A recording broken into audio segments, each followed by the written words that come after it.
In fact, all the way back in 1977 in Metz, France, at a sci-fi convention, he said, and there's a pretty famous quote, he said, "We are living in a computer-programmed reality, and the only clue we have to it is if some variable is changed, some alteration occurs in our reality."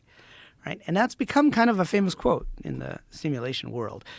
But if you listen to the rest of the quote, he says, well, we would basically rerun the same events and we would change some variables, right? And we would have a sense of deja vu, like maybe we've already done this, right? Maybe I've, talked to you before, right, in a different run of the simulation, right? And this idea, like after I wrote my first book on this topic, the simulation hypothesis, this idea wouldn't leave me that, well, if you can run one simulation, you can certainly run it multiple times.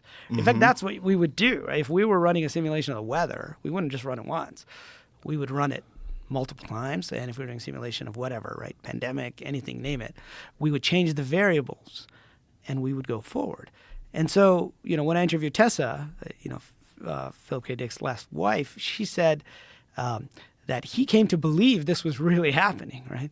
That someone was altering with our reality and they would change a few variables and rerun the simulation forward. So now we're getting pretty deep in the rabbit hole. So this is the topic of my second book, which is called The Simulated Multiverse.